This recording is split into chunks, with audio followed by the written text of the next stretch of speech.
Hello, आप सभी कैसे हैं। आप सभी का मेरे यूट्यूब चैनल BHU एकेडमी में स्वागत है। आज हम लोग रेलवे एग्जाम से संबंधित प्रीवियस ईयर के रीजनिंग के महत्वपूर्ण प्रश्नों को देखेंगे। ये सारे प्रश्न आगामी एग्जाम जैसे अभी आपका ALP का हो रहा है, टेक्नीशियन, NTPC, ग्रुप डी, सभी एग्जामों के लिए बेहद ही महत्वपूर्ण प्रश्न होने वाले हैं। ये सभी प्रश्न रेलवे के एग्जाम किसी न किसी एग्जाम में पूछे गए प्रश्न रखे गए हैं। तो चलिए आइए एक एक करके शुरू करते हैं। नीचे दिए गए विकल्पों में से संबंधित संख्या को चुनिए। क्या दिया गया है? जिस तरह से 3 28 से संबंधित है उसी तरह हमें बताना है 9 क्वेश्चन मार्क के स्थान पे क्या आएगा, है ना। देखिए, जब भी आपको ऐसा प्रश्न मिले तो सिंपल अप्रोच क्या होता है करने का, जो रेशियो में दो संख्याएं दी गई होती हैं, जैसे 3:28 है, हम ये देखते हैं कि जो रेशियो की दो संख्याएं हैं 3:28, ये एक दूसरे से कैसे संबंधित हैं, इनके बीच में क्या संबंध है, क्या लॉजिक लग रहा है। वही लॉजिक, वही संबंध 9 और क्वेश्चन मार्क के स्थान पर हम लगा करके जो संख्या होगी लगा करके अपना आंसर लाएंगे। अगर आप 3 और 28 को ध्यान से देख पा रहे होंगे तो 3 से बड़ी संख्या 28 है और 28 जो है ना यह 3 के क्यूब के पास है। आप लोग एग्री हैं कि नहीं? बिल्कुल है। तो मैं क्या करता हूं, पहली संख्या यानी 3 का मैं क्यूब कर लेता हूं। तो जब मैं 3 का क्यूब करूंगा तो कितना आएगा? 27 आएगा। आएगा ना? आप लोग बोलेंगे हाँ, लेकिन यहाँ 28 दिया है तो कोई बात नहीं, मैं क्या करता हूँ +1 ऐड कर देता हूँ। तो कितना आ जाएगा? 27 और ये कितना आ गया? 28 आ गया। आ गया ना? हाँ बिल्कुल आ गया। तो सेम हम लोग क्या करेंगे, 9 को क्या करेंगे, यहाँ पे भी इसका क्यूब करेंगे, क्योंकि मैंने 3 का क्यूब किया था तो यहाँ भी 9 का मैं क्यूब करूंगा। तो जब मैं 9 का क्यूब करूंगा तो कितना आता है? 9 का क्यूब 729, है ना। और यहाँ पे मैंने +1 ऐड किया था तो यहाँ पे भी मैं +1 कर लूंगा तो कितना आ जाएगा? 730 आ जाएगा। यानी क्वेश्चन मार्क के स्थान पे क्या आएगा? 730 आएगा। करेक्ट आंसर क्या हो जाएगा? ऑप्शन नंबर ए हो जाएगा। उम्मीद करते हैं कि आप लोग समझ पाए होंगे। चलिए अगले प्रश्न पे चलते हैं। नीचे दी गई श्रृंखला श्रेणी में प्रश्नवाचक चिन्ह के स्थान पर कौन सी संख्या आएगी?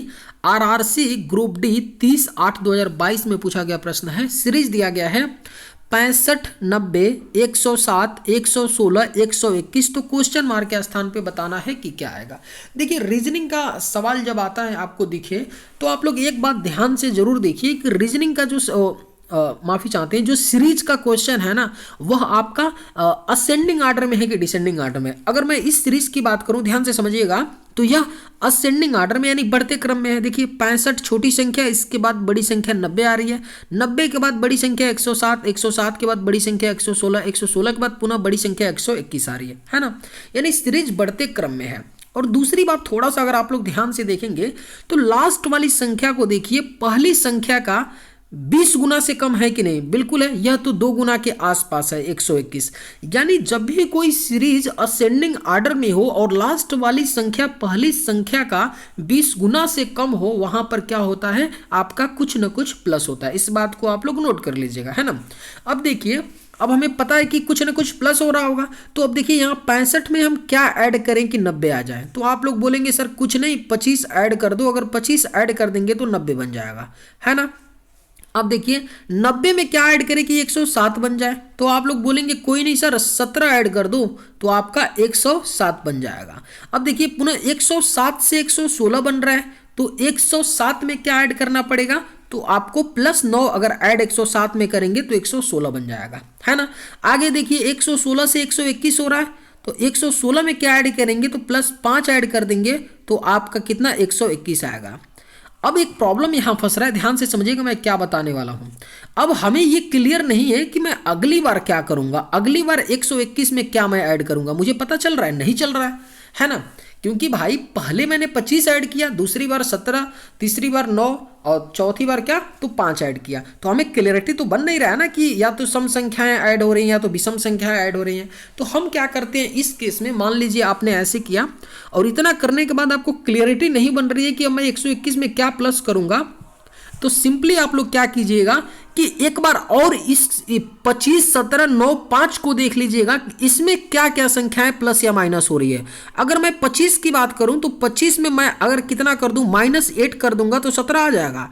पुनः इसी तरह 17 में अगर मैं क्या करूं, -8 कर दूंगा तो आपका 9 आ जाएगा। अब ध्यान से समझिएगा, और 9 में से क्या माइनस करूंगा तो 5 आएगा, तो -4। अब ध्यान से समझिएगा, मैंने 2 बार तो -8 किया, तो मैं 2 बार -4 भी तो करूंगा, यानी यहां पे -4 किया है, तो यहाँ पे जो संख्या रही होगी, है ना, उसमें से भी क्या हुआ होगा, -4 हुआ होगा, तभी तो -2 बार 8 किया, तो -2 बार यहाँ 4 हुआ, है ना। तो जब 5 में से -4 करेंगे तो यहाँ पे क्या आ जाएगा, 1 आ जाएगा, और यही 1 क्या करेंगे हम 121 में ऐड करेंगे। जब 121 में 1 को ऐड करेंगे तो कितना आ जाएगा, क्वेश्चन मार्क के स्थान पे 122, यानी हमारा राइट आंसर क्या आ जाएगा, option number B correct answer हो जाएगा 122।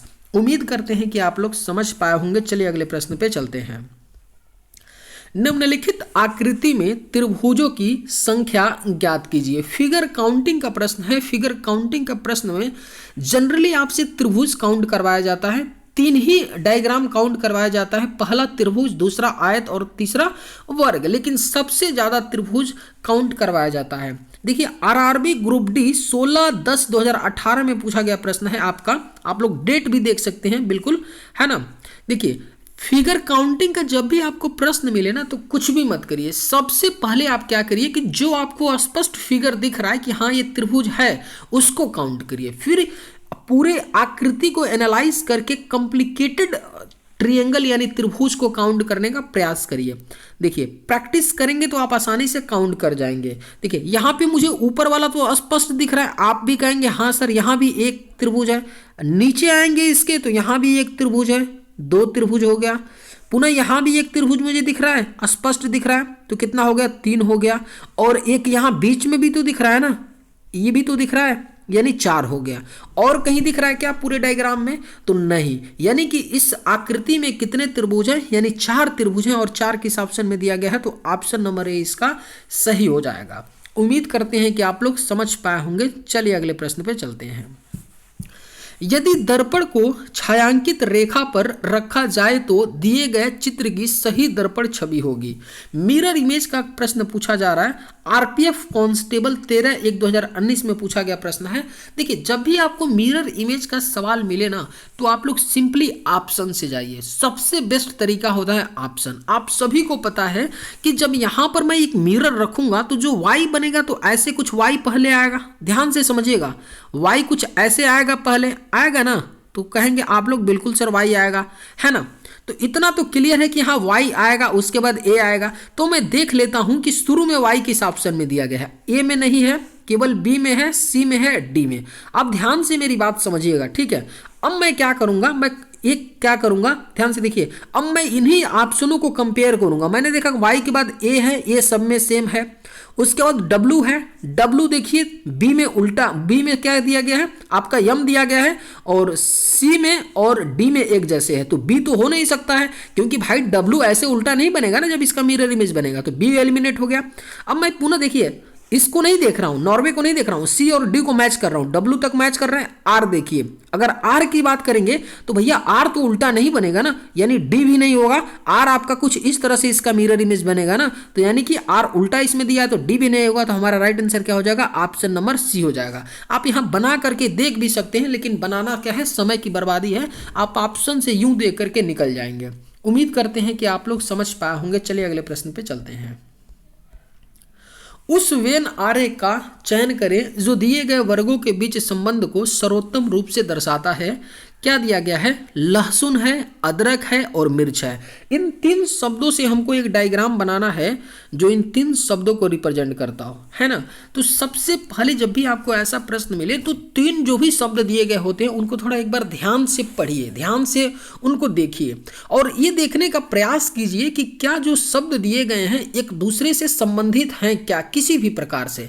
अगर मैं यहाँ पे देखूँ लहसुन और अदरक को, ध्यान से लहसुन और अदरक को देखा तो मैं बोल रहा हूँ कि यार लहसुन और अदरक क्या है, ये दोनों क्या है आपके अलग अलग हैं। क्यों, क्योंकि लहसुन क्या होता है, एक सब्जी होता है, इसको मसाला का भी हिस्सा बोल सकते हैं, और अदरक भी क्या होता है, तो आपका एक सब्जी में डाला जाने वाला क्या होता है, तो आपका बोल सकते हैं कि सब्जी होता है ना। या चाय में भी अदरक पड़ता है, यानी दोनों का संबंध किसी प्रकार से है नहीं, है ना, बिल्कुल नहीं है। क्योंकि लहसुन क्या है, एक सब्जी बोल सकते हैं, अदरक भी क्या है, तो एक सब्जी बोल सकते हैं, लेकिन दोनों क्या है, एक दूसरे से संबंधित नहीं है, नहीं है ना, बिल्कुल नहीं है। अब देखिए अदरक और मैं मिर्च की बात करूं तो मिर्च भी क्या होती है, एक सब्जी में डाला जाने वाला क्या होता है, एक सब्जी होता है मिर्च भी। तो ये तीनों क्या है, लहसुन अदरक और मिर्च क्या है, सब्जी के अंतर्गत तो है ना, लेकिन सब्जी शब्द तो दिया नहीं गया है, लेकिन एक दूसरे से किसी भी प्रकार से संबंधित नहीं है। लहसुन और मिर्च संबंधित है क्या, आप लोग बोलिएगा नहीं सर, बिल्कुल नहीं संबंधित है। तो हमारा जो डायग्राम बनेगा ना सबके लिए अलग अलग बनेगा। यहाँ पे क्या हो गया, लहसुन हो गया, एल से लहसुन हो गया। यहाँ पे क्या हो गया, अदरक हो गया, है ना, अदरक हो गया, है ना, अदरक हो गया। और ये यहाँ पे क्या हो गया अपना, ये मिर्च हो गया, क्या हो गया, मिर्च हो गया। मैंने तीनों के लिए अलग अलग क्यों बनाया, क्योंकि ये तीनों एक दूसरे से संबंधित नहीं है। तो हमारा कुछ इस प्रकार से तीनों का अलग डायग्राम बनेगा और इस तरह का डायग्राम किस ऑप्शन में दिया गया है, तो ऑप्शन नंबर डी इसका सही जवाब है। उम्मीद करते हैं कि आप लोग समझ पाए होंगे। चलिए अगले प्रश्न पे चलते हैं। किसी निश्चित कूट भाषा में यदि होटल को 30 लिखा जाता है तो उसी कोट भाषा में लेट को किस प्रकार लिखा जाएगा। आरआरबी एनटीपीसी 25/1/2021 में पूछा गया प्रश्न है।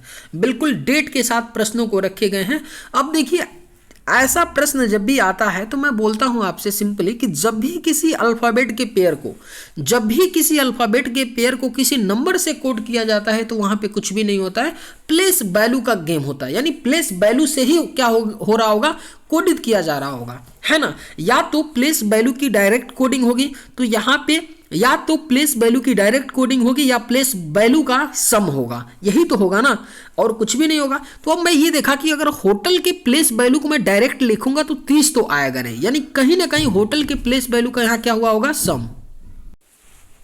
सम हुआ होगा, तभी 30 जैसी छोटी संख्या आ सकती है। या सम का डिवीजन हुआ होगा, हाफ हुआ होगा, या सम का 1/4 हुआ होगा, लेकिन हमको सम से चलना है, प्लेस वैल्यू के सम से चलना है और कहीं नहीं जाना है।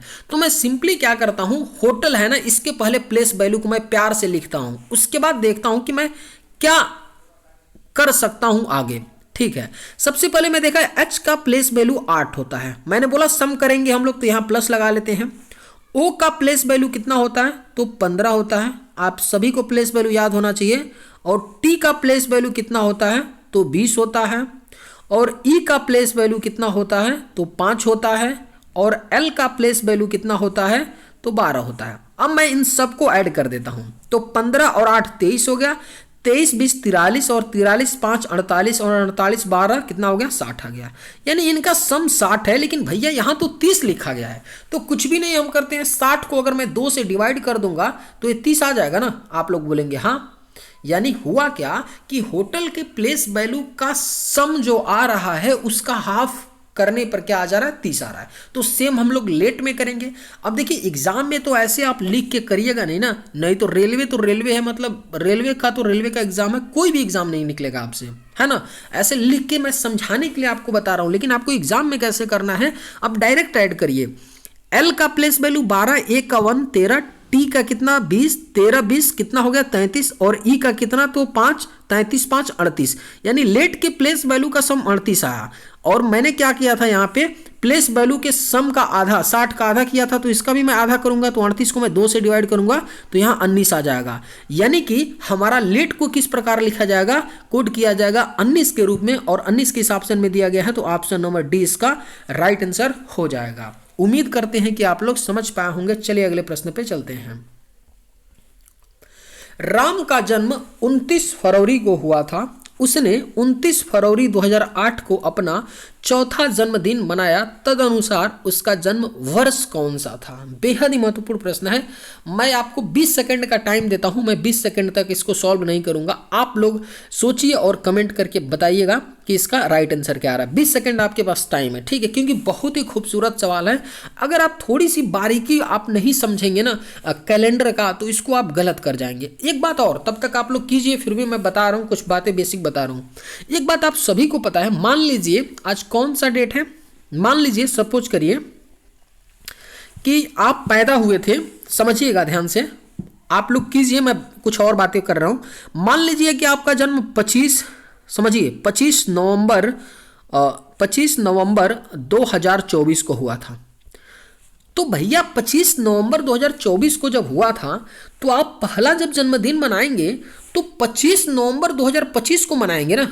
बात समझिएगा एक बात, भाई 2024 को ही पैदा हुए थे तो 2024 में तो जन्मदिन मनाएंगे नहीं, 2025 में मनाएंगे, इतना तो क्लियर है। कमेंट करके बताइएगा आप लोग कि आप लोग का क्या आया था आंसर। ठीक है, मैं बता रहा हूं इसको।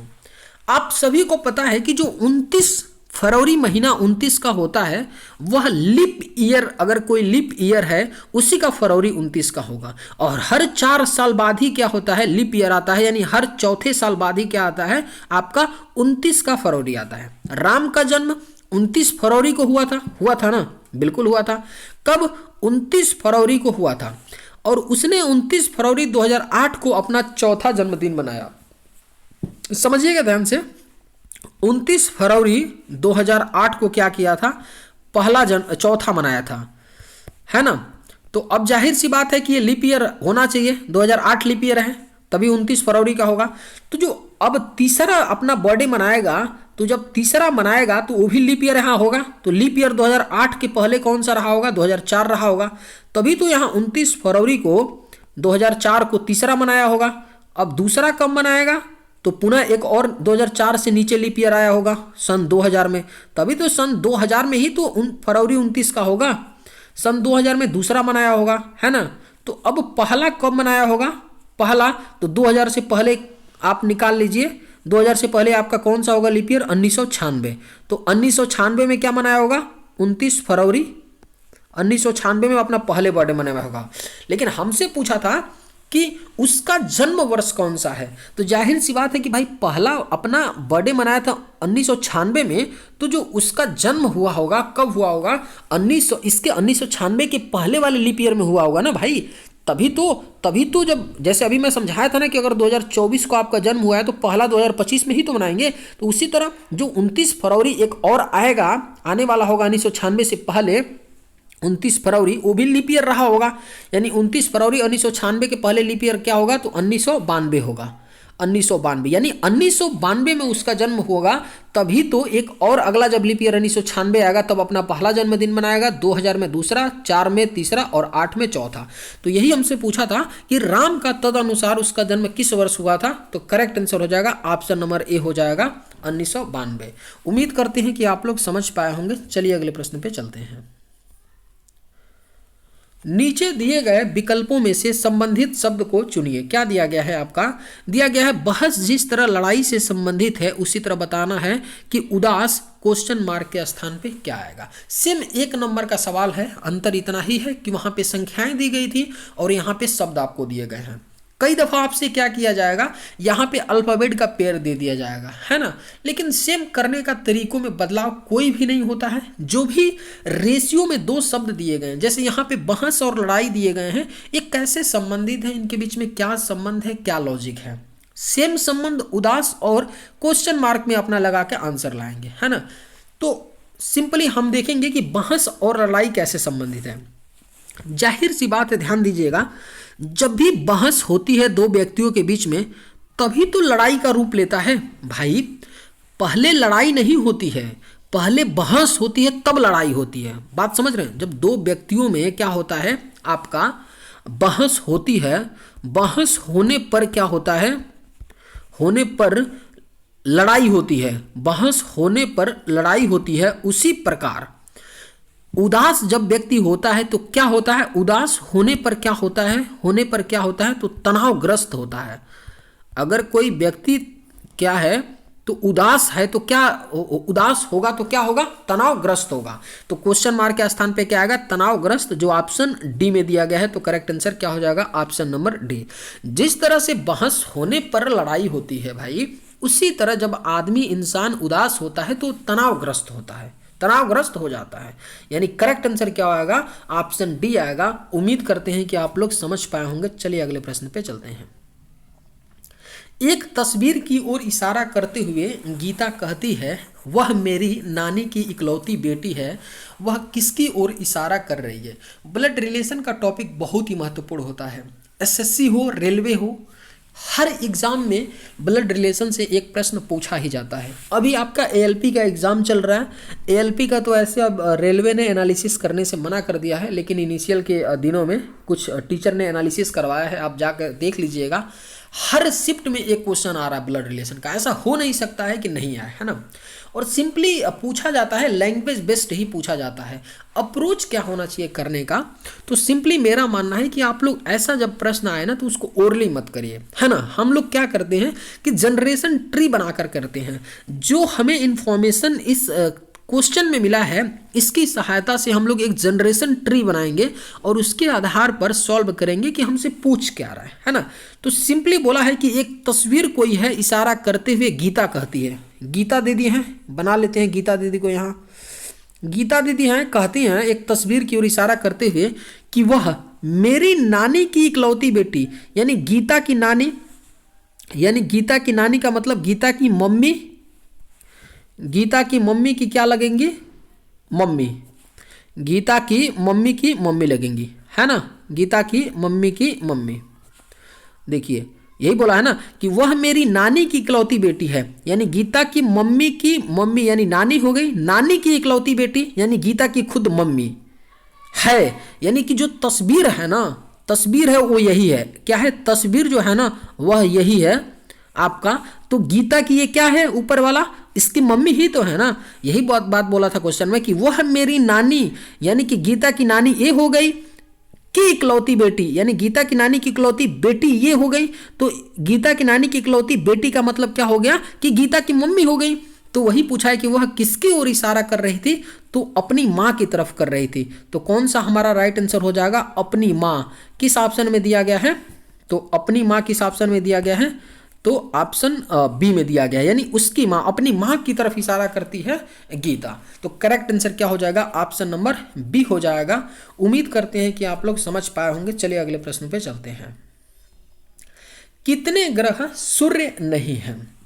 बहुत ही खूबसूरत सवाल है, पूछा जाता है इस टाइप का प्रश्न। देखिए इस तरह के सवाल को करने से पहले थोड़ी बात समझिएगा, मैं बताना क्या चाहता हूँ। जैसे अगर मैं बोलूँ आपसे, समझिएगा, अगर मैं आपसे बोलूँ कि इसको लेता हूं, मैं आयत को लेता हूं, आयत क्या है, सूर्य को रिप्रेजेंट करता है कि नहीं। सिंपली पहले बात समझिएगा, उसके बाद हम लोग क्वेश्चन पे आते हैं, है ना। उसके बाद क्या करेंगे, हम लोग क्वेश्चन को सॉल्व करने का प्रयास करेंगे। सूर्य है, ये आयत सूर्य को डिनोट करता है। तो मैं ये बोलूंगा कि भाई जितने भी आयत में संख्याएं हैं, नंबर हैं, वो क्या हैं, सारे सूर्य को डिनोट कर रहे होंगे, सारे सूर्य हैं। जैसे 9 भी है, 6 भी है, 3 भी है, 5 भी है। तो अब देखिए सारे तो हैं, लेकिन अगर मैं केवल 9 की बात करूं तो 9 देखिए किसी और डायग्राम में नहीं है, केवल आयत में है। तो मैं बोल दूंगा 9 केवल सूर्य है ना।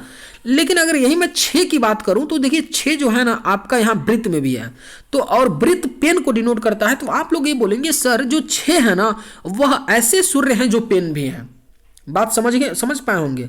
उसी तरह मैं अगर जब 3 की मैं बात करूंगा तो 3 देखिए वृत्त में भी है, त्रिभुज में भी है और आयत में भी है ना। तो अब देखिए त्रिभुज आपका ग्रह को डिनोट करता है। तो अब आप लोग बोलिएगा सर जो 3 है ना, 3 ऐसे सूर्य हैं जो पेन और ग्रह भी हैं, है ना।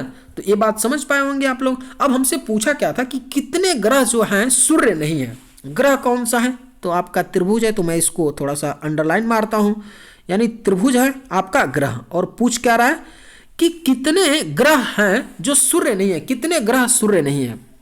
यानी सिंपली अगर मैं देखिए 5 की बात करूंगा, ध्यान से समझिए, 5 ग्रह है, लेकिन 5 क्या है आपका आयत में भी है जो सूर्य को भी डिनोट करता है, यानी 5 तो होगा नहीं, है ना, क्योंकि ऐसे ग्रहों को बताना जो सूर्य नहीं है। 3 की बात करूंगा तो 3 भी क्या है, आयत में आ रहा है, तो 3 भी नहीं होगा, क्योंकि 3 भी क्या है, ऐसे ग्रह हैं जो सूर्य भी हैं और पेन भी हैं, तो 3 भी नहीं होगा। तो केवल हमारा 4 + 8 हो जाएगा, क्योंकि 4 + 8 क्या है, एक ग्रह है, यानी 12 है। 4 तो ऐसे ग्रह हैं जो पेन भी हैं, लेकिन हमसे ये तो नहीं ना बोला कि उसको पेन नहीं होना चाहिए, हमसे इतना ही बोला है कि ऐसे कितने ग्रह हैं जो सूर्य नहीं है। तो हम 4 + 8 यानी 12 हो जाएगा, 12 ऐसे ग्रह हैं जो सूर्य नहीं है। तो इसका करेक्ट आंसर क्या हो जाएगा, ऑप्शन नंबर डी इसका राइट आंसर हो जाएगा। उम्मीद करते हैं कि आप लोग समझ पाए होंगे। चलिए अगले प्रश्न पे चलते हैं। एक ही पासे की 2 अलग अलग स्थितियां दर्शाई गई हैं। 2 बिंदु वाले पृष्ठ के विपरीत फलक पर बिंदुओं की संख्या कितनी होगी। डाइस का प्रश्न है, बेहद ही आसान प्रश्न होता है और बार बार इस टाइप का प्रश्न पूछता है कि 2 के विपरीत क्या होगा, 3 के विपरीत क्या होगा। 2 डाइस दे देगा या कभी 3 डाइस आपको दे देगा।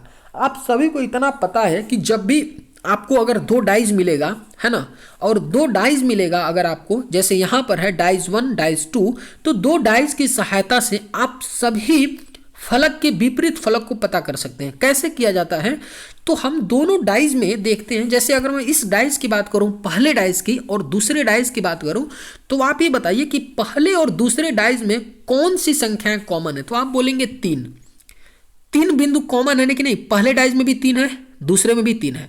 तो अब क्या करिए कि पहले डाइज में जो कॉमन 3 है वहां से क्लॉकवाइज चलिए। तो मैंने 3 से क्लॉकवाइज चला तो इधर आया, और दूसरे डाइज में भी 3 से क्लॉकवाइज में चला तो यहाँ आया, 1 पे आया।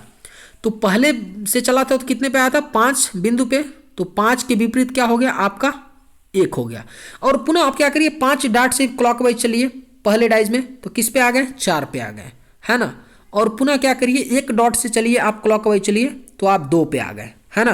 तो 4 के विपरीत 2 आ गया, 5 के विपरीत 1 हो गया, 4 के विपरीत 2 हो गया। तो जाहिर सी बात है कि 3 के विपरीत क्या रहा होगा, 6। और हमसे पूछा क्या था कि 2 बिंदु वाले पृष्ठ के विपरीत फलक पर, यानी 2 के विपरीत क्या है, 4 है, यही हमसे पूछा था। तो राइट आंसर क्या हो जाएगा, ऑप्शन डी हो जाएगा। उम्मीद करते हैं कि आप लोग समझ पाए होंगे। चलिए अगले प्रश्न पे चलते हैं। कथनों को पढ़ें और दिए गए विकल्पों में से निष्कर्ष चुनें।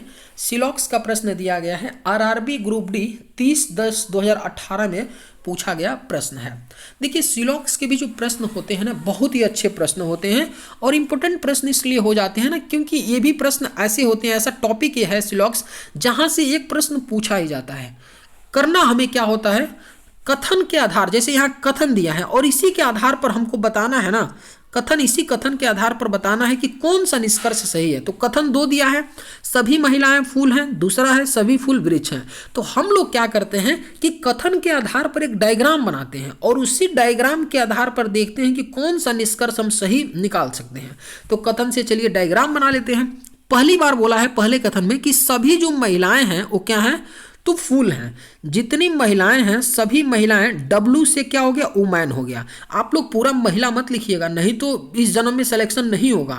तभी टाइम, अब आप ही बताइए कि महिलाएं लिखने में ज़्यादा टाइम लगेगा कि डब्लू लिखने में। तो हमको टाइम बचाना है ना एग्जाम में, तो आप लोग डब्लू मतलब वुमेन मतलब महिला, तो डब्लू लिखिए महिला के लिए। सभी महिला क्या है, फूल हैं। फूल के लिए क्या है, फूल के लिए फ्लावर लिखिए, एफ लिख दिए, सिंपल एफ लिखिए, है ना। फ्लावर मतलब फूल होता है, तो एफ लिख दीजिए। दूसरा क्या बोला है कि सभी फूल क्या हैं, वृक्ष हैं। जितने फूल हैं सभी फूल क्या हैं, वृक्ष हैं। वृक्ष को मैं क्या करता हूं, तो ट्री लिख देता हूं, टी से ट्री, है ना। टी से क्या हो गया, ट्री हो गया। तभी तो आपका टाइम बचेगा ना, ये हो गया आपका। अब देखिए, अब इसी डायग्राम के आधार पर हम देखेंगे कि निष्कर्ष जो दिया है कौन सही है। पहला बोला है कि सभी महिलाएं वृक्ष हैं। जितनी जो महिलाएं अंदर वाला सर्कल है क्या वृक्ष हैं, बिल्कुल बात सही बोल रहा है, क्योंकि भाई ये महिलाएं वाला जो सर्किल है ना, ये वृक्ष के सर्किल के अंदर ही है ना, तो मैं नहीं बोल सकता कि सभी महिलाएं वृक्ष है। तो पहला तो सही बोल रहा है। अगर दूसरे की बात बोले तो बोला है कि सभी वृक्ष महिलाएं हैं। अब बोल रहा है कि जो बड़ा वाला सर्कल है यानी सभी वृक्ष जो हैं वो महिलाएं हैं। कैसे हो सकता है भाई, यानी दूसरा गलत है। अब यहां से भी सोच सकते थे कि जब सभी महिलाएं वृक्ष हैं तो सभी वृक्ष महिलाएं नहीं हो सकती हैं। भाई कैसे हो सकती हैं, जबरदस्ती नहीं ना हो सकती हैं। अब ये बोल सकते थे कि कुछ वृक्ष महिलाएं हैं, ये बोला जा सकता था, लेकिन सभी वृक्ष महिलाएं नहीं। यानी हमारा करेक्ट आंसर क्या है, केवल निष्कर्ष 1, यानी ऑप्शन बी सही हो जाएगा। केवल निष्कर्ष 1 अनुसरण करता है। उम्मीद करते हैं कि आप लोग समझ पाए होंगे। चलिए अगले प्रश्न पे चलते हैं। निम्नलिखित में से कौन सा अंकों को आपस में बदलने पर समीकरण सही होगा। आरआरसी ग्रुप डी 1/9/2022 का प्रश्न पूछा गया है। प्रश्न तो आसान है, ध्यान से मेरी बात समझिएगा। प्रश्न तो आसान है, लेकिन कोई भी प्रश्न जो आपका 1 मिनट से ज़्यादा टाइम लेता हो उस प्रश्न को मैं कठिन मानता हूँ, ठीक है। और इस तरह के प्रश्नों को जो अप्रोच होता है लोगों का करने का, वो सिंपली होता है कि भाई ऑप्शन से चेक कर लो ना, ऑप्शन 1 के साइन। ये सिंपली बोला है ना कि जो इक्वेशन दिया है ना, इस इक्वेशन में कौन से 2 अंकों को बदलने पर यह इक्वेशन संतुष्ट होगा। ऑप्शन में दे दिया है, ऑप्शन में दिया है ए में कि 8:40 को करने पे, या बी में 2:05 को, सी में 5:06 को, डी में 2:06 को। तो सिंपली क्या होता है कि लोग बोलते हैं भाई ऑप्शन से कर लो, इसमें झंझट क्या है। ऑप्शन ए के साइन, ऑप्शन ए के अंक को 8 और 40 को इंटरचेंज करके देखो।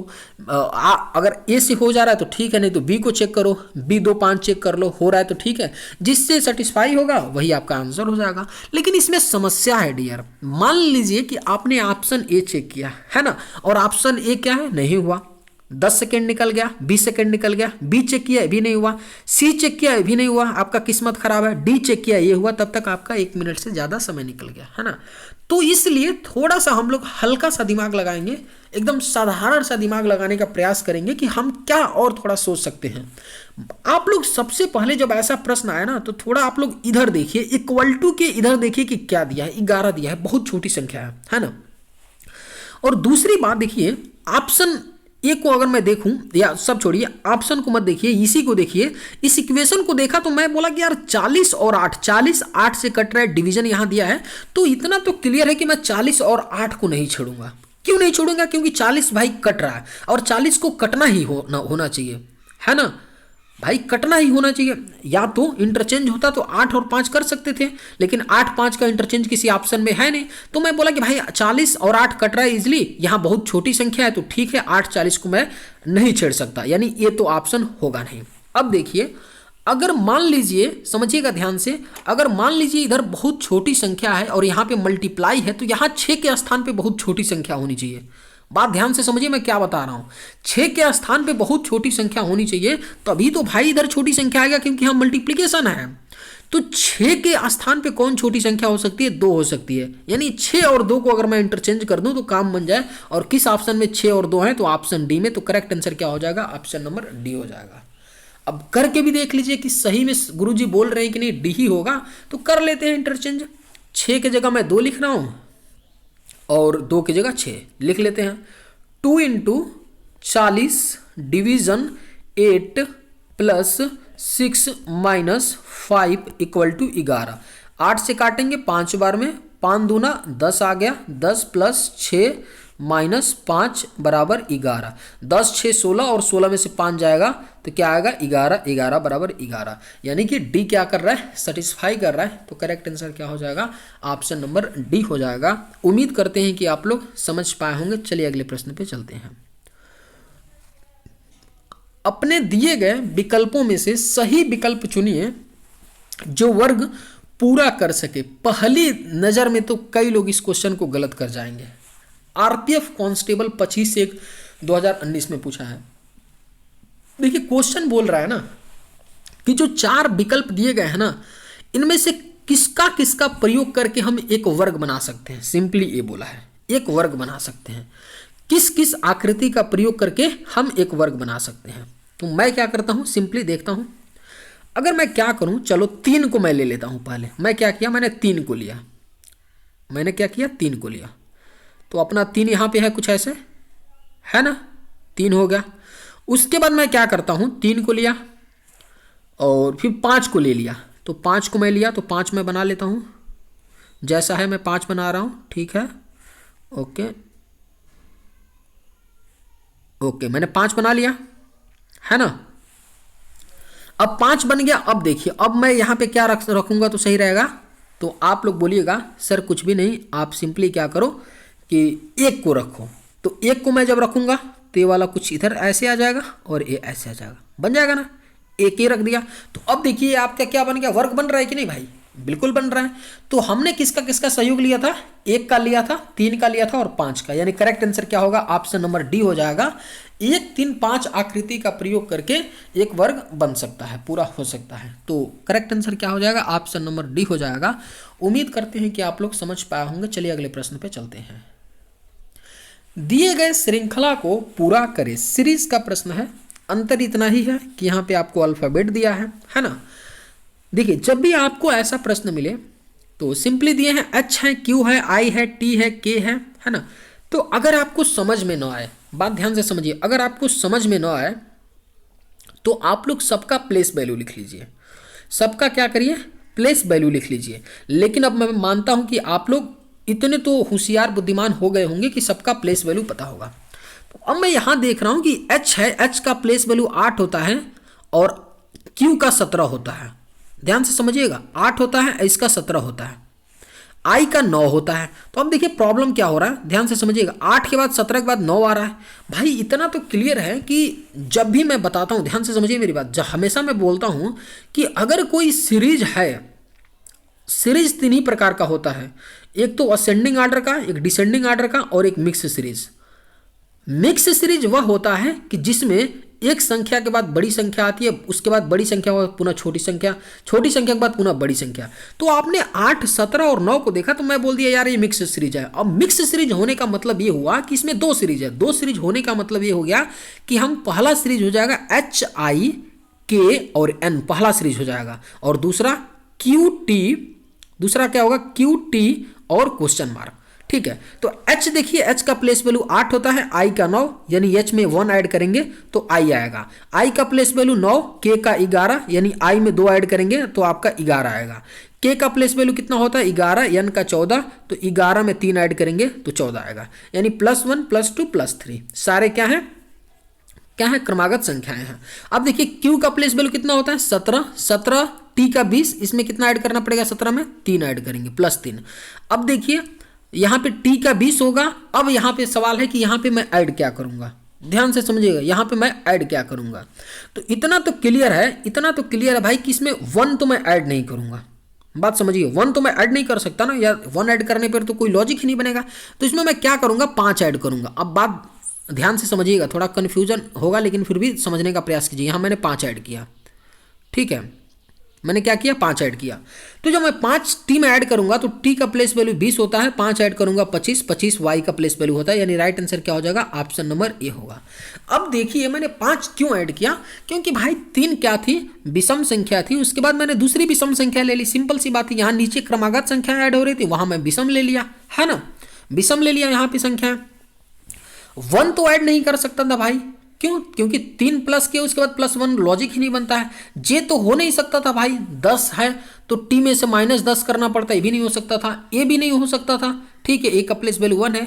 तो केवल हमारा ऑप्शन यही क्या है बन पा रहा है, क्यों, क्योंकि मैंने नीचे क्रमागत संख्याओं को ऐड किया था, तो ऊपर मैं क्या है तो विषम संख्याओं को ऐड कर रहा हूं, तो 3 के बाद अगली मैं 5 ऐड करूंगा, है ना। तो राइट आंसर ऑप्शन ए हो जाएगा। उम्मीद करते हैं कि आप लोग समझ पाए होंगे। चलिए आज की वीडियो में बस इतना ही। अगर आप लोगों को ये वीडियो पसंद है तो एक लाइक जरूर कीजिएगा। थैंक्स।